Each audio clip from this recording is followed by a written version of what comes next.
예, 마태복음 24장은 굉장히 중요한 말씀입니다. 저는 수십 년 동안 여러분 이 말씀을 통해서 묵상하고 있지만, 주님의 재림을 기다리지 못하는 신앙은 참된 신앙이 아닙니다. 자, 여러분 제가 앞에 동영상을 통해서 그동안 2000년 동안 많은 세상의 종말을 예언했고, 또 예수님의 재림까지도 예측했던 많은 것들이 빗나갔지만, 결코 그것은 가짜가 아닙니다. 진짜이기 때문에 그런 현상이 발생하는 겁니다. 그래서 이 마태복음 24장에 주님께서 제자들이 질문을 받으셨습니다. 주의 임하심과 세상 끝에는 무슨 징조가 있사오리까 할 때 주님은 사람의 미혹을 받지 않도록 주의하라 했습니다. 사람의 미혹. 사람의 미혹을 받는 사람이 너무도 많아요. 인본주의에 빠진 것, 다 인간 중심으로 살아가는 민주주의도 다 사실은 하나님의 방법이 아닙니다. 우리는 철저히 예수 그리스도가 왕의와 하나님이 되신 그 나라를 향해서 나아가는 백성이고 사람들이라는 걸 아셔야 됩니다. 사람의 미혹을 받지 않도록 주의하라로 주님께서 시작하시면서 쭉 천국 복음이 온 세상에 증거된 걸 말씀하셨고, 끝까지 견뎌인 자가 구원받고 쭉 이렇게 말씀하시면서 유대 교회와 이방인의 교회가 승리하는 모습, 그 고난 싸운 가운데 신부가 되는 모습과, 그 다음에 유대인들이 이렇게 멸망에 가장한 것이 있으면서 후삼전반에 이 처참한 야곱이 환란이 후삼전반을 당하고 7년의 그 마지막 70일을 당할 것을 이렇게 설명해 주셨습니다. 이때 제자들은 다 할 수가 없었겠죠. 그러면서 이 엄청난 말씀하시면서 주님께서 가지가 무화과 나무의 비유를 배우면서 가지가 연하여지고 잎사귀를 내며 여름이 가까운 줄 아나니, 이 말씀은 지금은 대부분 주님을 기다리는 사람들은 벌써 1948년 5월 14일 이스라엘이 독립한 것으로 알고 있습니다. 당연히 맞습니다. 이것은 분명한 시계입니다. AD 70년에 로마의 타이터스에서 마지막 그들이 멸망 다음에 1900년 만에 나라를 세웠죠. 5월 14일. 자, 여러분 제가 잠깐 여러분에 언급하겠습니다. 여러 가지 증명할 시가 있는 시간 없습니다. 결론만 말씀드리겠습니다. 예수님의 그 승천이 여러분 AD 33년 5월 14일로 나옵니다. 토라 칼렌더를 통해서 우리가 다 그 정확하게 우리가 조사해 보면 5월 14일로 나옵니다. 자, 그렇다면 5월 14일 1948년 농림판 이스라엘 우연일까요? 우연일까요? 예. 잘 여러분 생각해 보시기 바랍니다. 육신의 이스라엘이 다시 태어났습니다. 5월 14일. 예수님은 기원 AD 33년 5월 14일에 승천하셨습니다. 놀라운 일이지 않습니까? 뿐만 아니라 여러분 예수님의 탄생은 지금으로부터 여러분 12월 25일 그 성탄절 겨울이 아니라는 걸 여러분 분명히 알고 있죠? 예, 그렇다면 예수님의 탄생은 언제일까? 많은 사람이 얘기합니다. 그래서 사도 요한이 아니라 그 침례 요한보다 6개월 그 침례 요한이 먼저 났다는 걸 여러분이 아시죠? 그러니까 여러분 그걸 계산해 보면 예수님은 정확하게 언제 태어나신 걸로 되냐면, 예, 예수님은 유대인의 새해에 태어난 걸로 됩니다. 유대인의 새해는 언제요? 티슈리월인 7월이 됩니다. 늘. 그래서 7월 1일이 그래서 나팔절이 되는 겁니다. 새해를 알리는 겁니다. 근데 그것이 그레고리 여기는 몇 월달이 되냐면 9월달이 되는 겁니다. 그러면 예수님은 이렇게 보니까 기원전 BC 3년 주님께서는 7월 1일에 태어나신 것입니다. 마치 유대인의 나팔절에, 다시 말해서 유대인의 새해에 태어나신 겁니다. 근데 그것을 계산해 보니까 그레고리어로는 9월 11일이 됩니다. 그러면 9.11 테러도 있었죠. 9.11 그런 콜도 있죠. 자, 9.11 괜히 그런 테러가 있을까요? 우연일까요? 여러분 어떻게 생각하십니까? 사탄은 어떻게든지 예수님의 모든 하나님의 구속을 완전히 이 세상 흑암 통치를 통해서 인간들의 모든 눈과 귀를 다 가리고 있다는 겁니다. 철저하게 발악을 하고 있다는 겁니다. 예수님의 피로서 예수님만이 구원받을 수 있고 우리가 인간으로 태어난 하나님의 아들로 엄청나게 변화될 수 있는 길이 예수님의 피와 예수님의 이름밖에 없기 때문이죠. 그래서 9월 11일이 예수님이 탄생한 날이 되는 겁니다. 그것은 유대력으로는 7월 1일 새해로서, 유대의 새해로서 바로 나팔절이 되는 거예요. 그러면 올해 여러분 나팔절이 9월 21일이죠. 근데 계시록 12장에 보면 해를 입은 한 여자가 있었고 달을 밟고 12별의 면류관을 썼는데 임신을 해가지고 애를 낳으려고 막 고통하는데 사탄마귀가 하늘별 3분의 1을 집어 던지죠. 근데도 그 순간에 아기가 나오면서 철장으로 만국을 다스릴 남자라고 하면서 하나님 보좌로 올라간다고 나왔어요. 그것이 바로 사인이 정확하게 올해 9월 23일에 맞아 들어갑니다. 근데 9월 21일 날 올해가 뭐냐면 유대인들의 나팔절이에요. 7월 1일 유대력으로.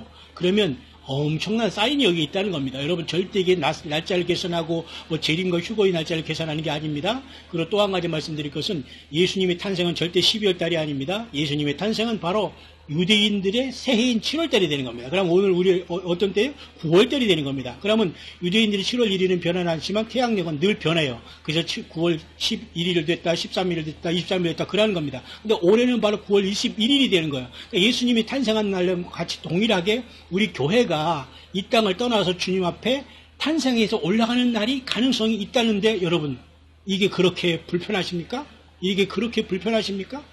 설령 이번에 안 오시고 100년 후에 오더라도 우리는 주님을 기다려야 될 사람들이 이게 불편한 것입니까? 아니죠, 여러분. 예. 예수님을 사랑하는 여러분, 고개를 들 시간입니다. 여러분, 하던 일 차분히 하시면서 여러분, 가십시오. 알곡과 가라지는 다 차분히 갈라지게 되고, 순식간에 세상에 디스트럭션이 오게 됩니다. 그냥 순식간에 세상에 파멸이 온다는 겁니다, 여러분. 자, 이렇게 엄청난 하나님의 시간이 흐르고 있어요. 그러면 예수님께서 돌아가신 그 십자가에 고난당하신 것은 AD 33년 4월 2일로 나옵니다. 그리고 예수님께서 부활하신 날은 AD 33년 4월 4일로 나와요. 그리고 예수님께서 그 다음에 4월 4일에 부활하셨습니다. 그러면 예수님께서 승천하신 날이 조금 아까 말씀했던 대로 5월 13일이 되는 겁니다. 정확하게 40일 만에 승천하셨잖아요. 근데 성령으로 오신 날은 또 5월 23일이 되는 겁니다. 왜? 10일 만에 오셨잖아요. 이렇게 정확하게 하나님의 시간들은 초와 기억, 니은도 하나 안 드리고 다 이루어집니다. 여러분들이 말하고 행동하고 생각하고 결정하고 이 모든 것들이 하늘나라에 그대로 투영이 되고 있고 모든 게 우리 주님과 연관해서 지금 다 계산이 되고 있다는 것을 아시고 말 조심하고 행동하시고 모든 결단을 내려야 될 겁니다. 그래서 오늘 이 마태복음 24장에 보면 주님께서 보셨죠? 자, 이 세대가 이 주에 다 이루리라 말씀면서 자, 천지는 없어지겠으나 내만 없어지지 아니하리라 이런 말씀하시죠? 그러나 그날과 그때는 아무도 모르나니 하늘의 전사들도 아들도 모르고 오직 아버지만 아시느냐. 이것 때문에 예수님의 휴거 날짜를 계산하면 다 이단이라고 하는 소리가 나왔습니다. 그런데 과연 여기서 예수님의 휴거 날짜를 주님이 모신다고 하시나요? 자, 문장을 잘 보십시오. 천지는 없어지겠으나 내만 없어지지 아니하리라에 대한 주님의 답이에요. 그죠? 천지가 없어지는 것은 아버지만 아는 결정이십니다. 왜냐하면 천지는 이 하늘과 땅은 여기 태양계도 있지만 은하계도 엄청나게 많거든요. 그러면 사실 천년왕국까지 7,000년 동안 이 지구가 지속된 다음에 지구가 사실 소멸됩니다. 그래서 예수님이 새 하늘과 새 땅을 창조하고 새 예루살렘 성이 거기 중심이 되는 거예요. 그러니까 앞으로 1,000년 동안은 더 이 땅이 유지가 되는데 이 천지가 없어지는 베드로후서의 사도 베드로도 말한 것처럼 이 날과 이때는 아무도 몰라고 아버지 하나님이 결정하신 날로 우리가 한다면 뭐가 그렇게 어거집니까? 아니죠. 여기는 휴거 날짜를 주님이 모은다고 안 했잖아요. 그러니까 많은 것들 지금 우리가 선입견과 잘못 알고 있는 것을 우리가 지금 브레인스톰 하지 않으면 안 되는 겁니다. 그래서 징조를 왜 몰라요? 창세기 1장 14절에 분명히 하늘의 해와 달 징조와 사시와 연한 일이라고 하셨는데 그렇지 않습니까? 자, 이러한 전제를 가지고 제가 여러분에게 잠깐 말씀을 들어가자고. 너무 시간이 또 없어요. 지금은 너무 시간이 짧습니다만 할 수 없습니다.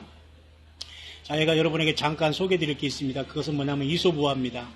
이소부화 중에 이렇게 이소부화 보면 여러분 이 늑대 소년에 대한 얘기가 나오지 않습니까? 자, 이솝의 너무 양을 치고 있는 소년이 심심해서 거짓말했어요.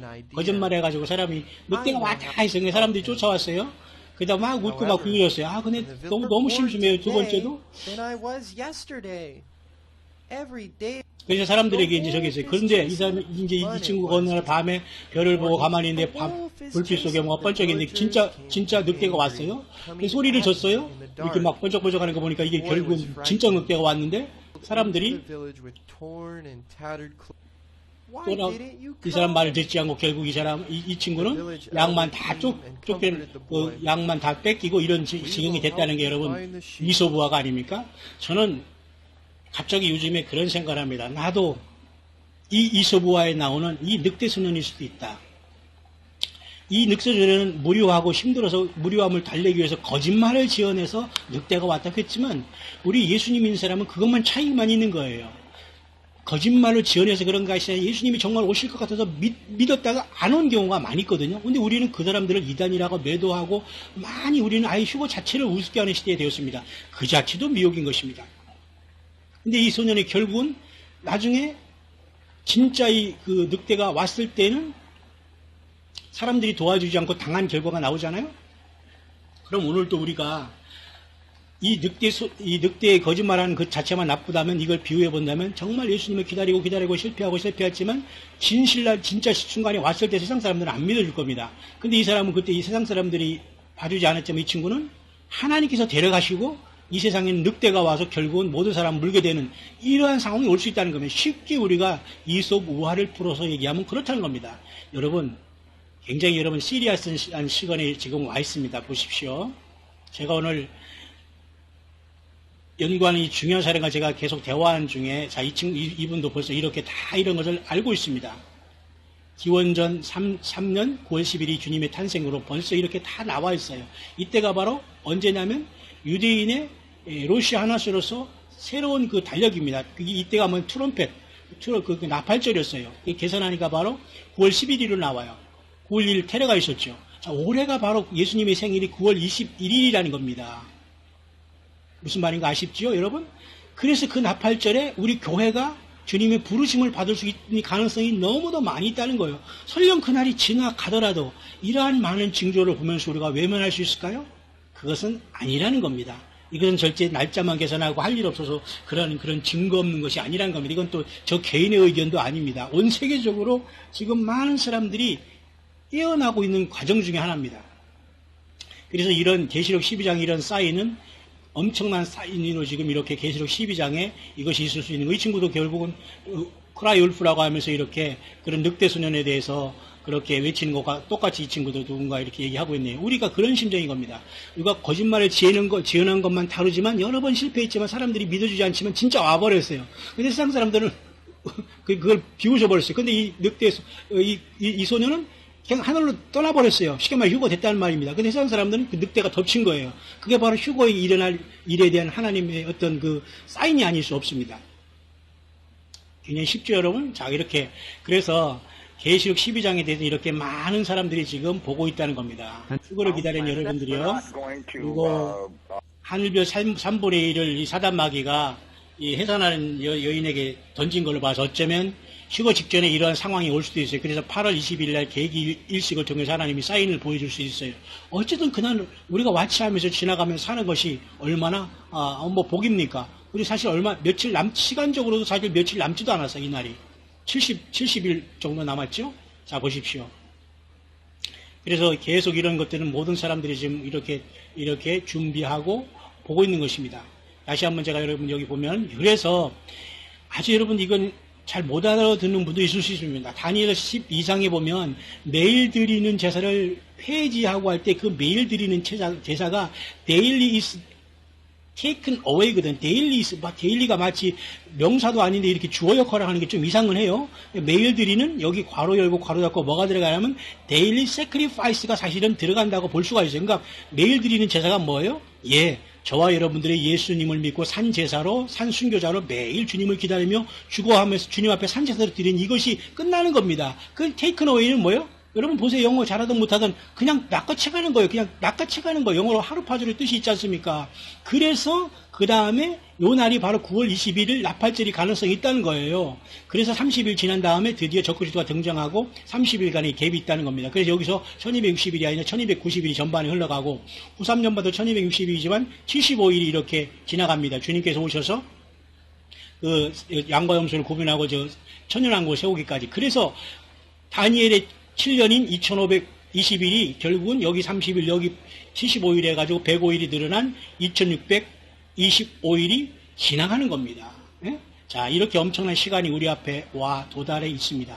여러분, 성경 말씀과 예수님 메시지 말씀 그리고 시대의 모든 깨어나는 것을 통해서 여러분 정말 깨어있을 때가 아닐 수 없습니다. 여러분, 홍수전에 노아가 방주에 들어간 날까지 사람들이 먹고 마시고 장가되고 시집가고 있으면서 홍수가 나서 저희를 다 멸하기까지 깨닫지 못하였으니 인자의 마음도 이와 같을 것이다 말이죠.